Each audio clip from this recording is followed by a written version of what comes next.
Which plan, although in that, or although in a misfortune of that sort, is not to be reprehended, nevertheless it occurred inconveniently, for both to our soldiers the hope was diminished, and the enemy for fighting was made more fierce. Because if they see these guys getting into a defensive formation and just abandoning all their stuff, it gives, it doesn't look good. Because not without the greatest fear and desperation does that seem to be done. Besides, it occurs that which was necessary to occur or to happen, that the soldiers, I think the rule goes on commonly or everywhere.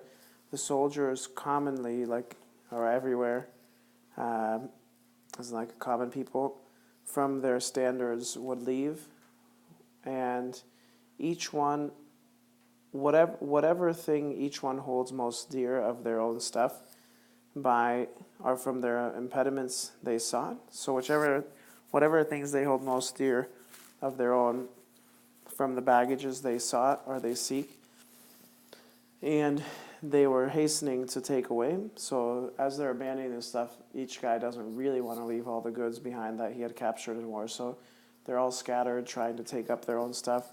And with a shout and with tear, all things are filled. And to the barbarians a plan was not absent, for the leaders of them on the whole battle line ordered to be announced that nobody, or lest anyone, should leave from their place. So they ordered that no one leave from their place. Of them to be, so theirs to be the loot, and to them to be reserved whatever the Romans would leave behind, or whatever the Romans had left behind. Thence, all things having been placed in victory, they were estimating. So thence they were estimating all things to have been placed in victory. They were in virtue and in zeal of fighting equals. Ours, although by their leader and by fortune they were being deserted, nevertheless all hope of safety in virtue they were placing. And however many times each cohort had run forth, by that part, many number of enemies, or a great number of enemies, was killed. With which matter having been noticed, Ambiorix orders to be announced that from afar weapons are to be tossed, or should be tossed, lest, and they should not go any closer. And into whichever part the Romans made an attack, they should leave. So wherever they get attacked, they should retreat, because of the levity of their arms, or like the lightness of their arms, and in daily exercises, nothing, and because of daily exercise, nothing to be able to harm these. So if you just retreat, you can get away fast from the Romans and you won't be hurt. And this will also tire the Romans out, that every time they try to attack the enemy just retreats, and then another area tries to attack and they retreat, and gradually they'll tire out, and then they can all attack together. Again, they should follow once they had recovered themselves toward their signs. So once the Romans go back to their signs, then they can follow them again. With which precept having been observed by them most diligently, whenever any cohort from the orb, as in like the circular formation, had receded, or had gone out and had made an attack, the enemy most quickly fled. Meanwhile, that part it was necessary to expose. So like whenever from the circle anyone attacks forward, then they're going to expose that side part there. And by the side having been opened to have received spears or weapons, so they're going to get weapons tossed in there. Again, when into that place from where they had gone out, they began to return, also by those who had gone out, and by those, also by those who had fled, so the retreating ones, and by those who nearby stood, they were surrounded. So anytime from this circle you go out like this to attack, the ones who were retreating, they came back. When you try to go back into the circle, these guys come back, and the nearby ones also attack and surround them.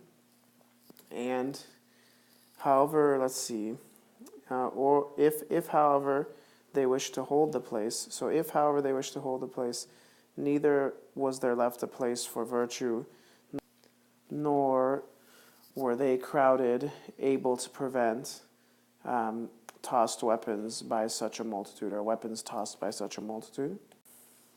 Nevertheless, by such inconveniences having been attacked or having been distressed, with many wounds having been received, they were resisting, and with a great part of the day having been consumed, when from first light, or though from first light to the 8th hour they were fighting, nothing that would be to them undignified or unworthy they were committing.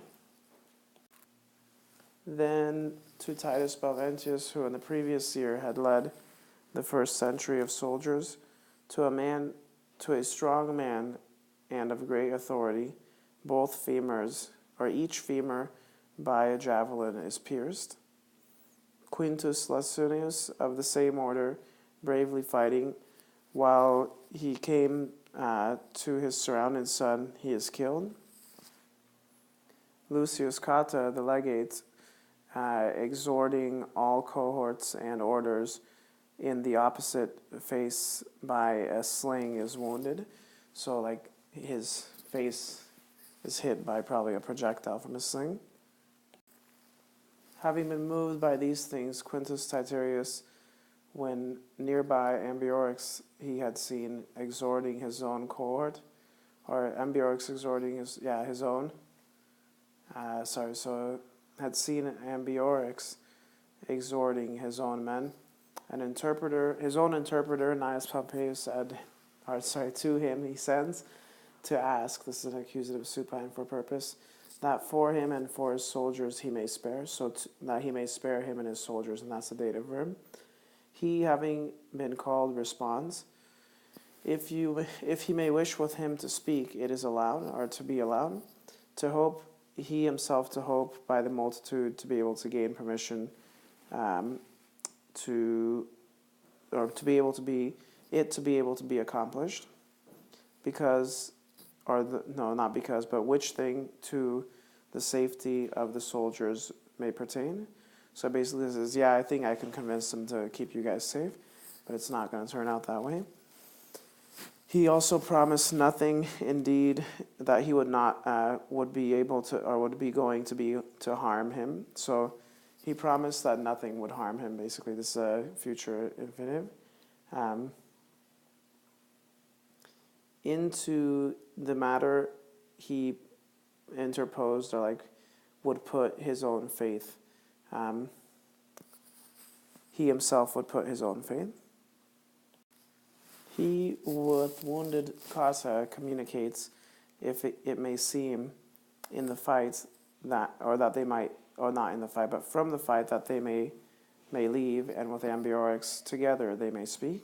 To hope, he set himself to hope from him concerning his own safety and of the soldiers to be able to gain, so they may be able to gain those things. Cotta himself to an armed enemy. So Cotta negates that he would go to an armed enemy. Cotta says, I'm not going to go to someone that's armed, and he's my enemy, and this guy already lied to us, so him definitely not going. And in this thing he perseveres.